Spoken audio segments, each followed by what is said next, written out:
Comment devenir photographe professionnel? Si on ne se connaît pas encore, moi c'est Gaëtana.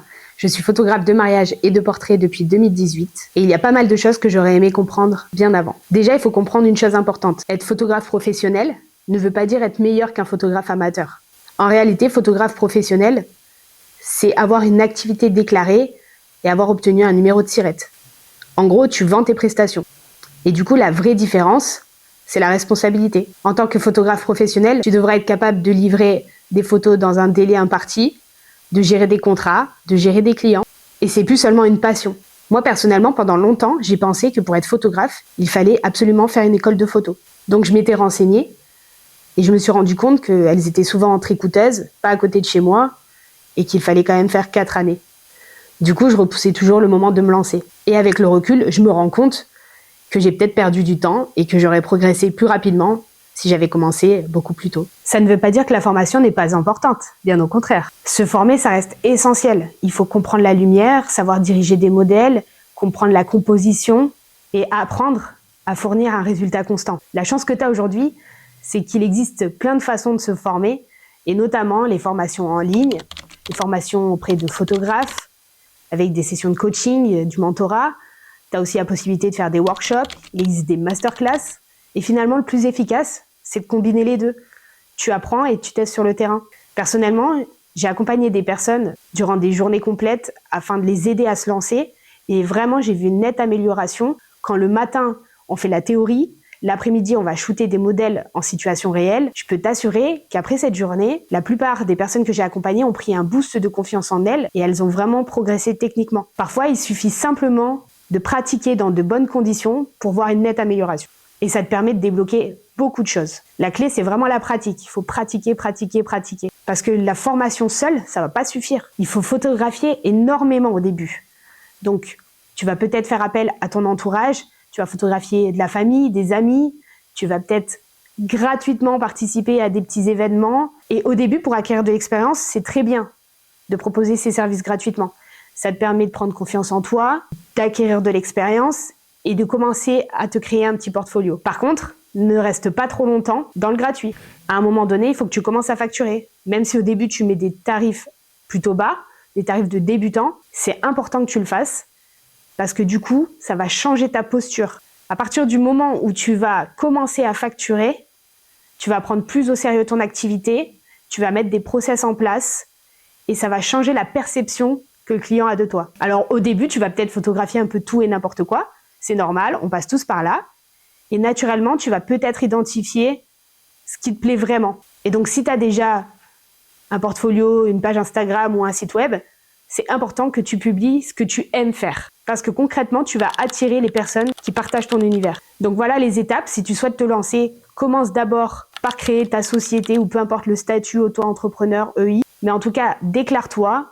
Une fois que tu as ton numéro de SIRET, tu ouvres une page Instagram, tu publies ce que tu aimes faire. Si tu veux faire du portrait de grossesse, des séances couple, des séances naissance, peu importe, publie ce que tu aimes faire et tu attireras des personnes intéressées par tes services. Ensuite, si tu le peux, essaye de participer à des workshops. Ça te permettra de prendre de l'expérience et d'avoir de très belles images à mettre dans ton portfolio. Si tu peux aussi te former auprès de photographes en one-to-one, c'est aussi une très bonne solution. Tu apprendras encore plus vite. Une chose que tu peux encore faire, c'est créer ton site web. Juste un site vitrine, t'as pas besoin que ce soit un site hyper sophistiqué, mais vraiment juste pour présenter ton travail, avoir une page de contact et être trouvable sur Google. Juste un conseil, si tu as peur de rater une séance, c'est tout à fait normal, surtout au début.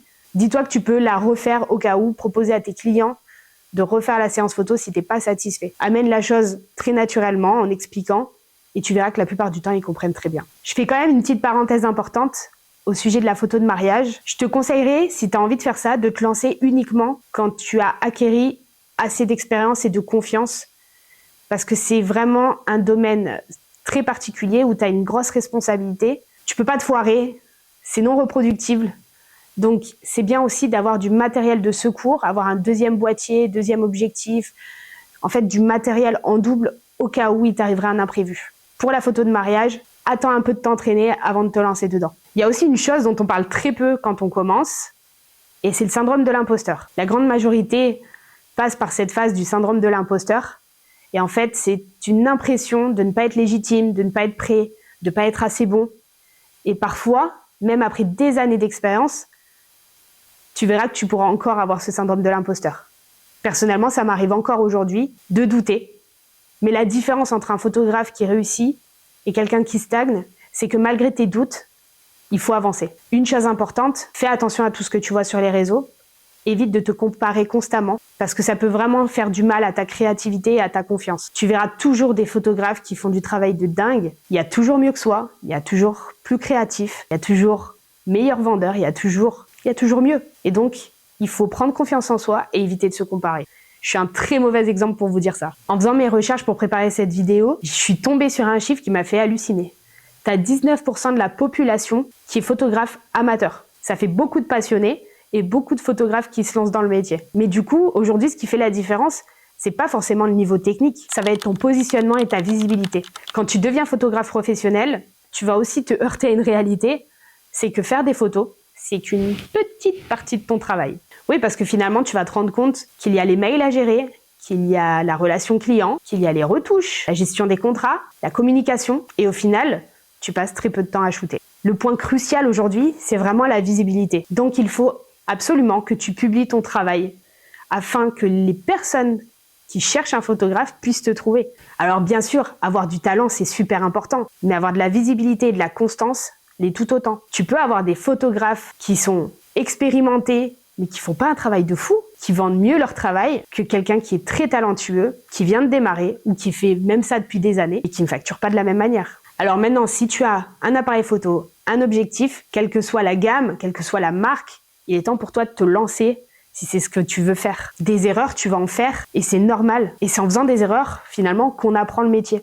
Donc, peu importe ton statut, lance-toi, pratique, progresse, alimente ton portfolio et progressivement, construis ton activité. Et si tu te sens encore un peu perdu, sache que je propose des accompagnements. C'est des journées complètes où on va voir la théorie le matin, la pratique l'après-midi, en shootant en situation réelle des modèles. Si le sujet t'intéresse et que ma vidéo t'a plu, tu peux t'abonner et on se retrouve dans la prochaine vidéo.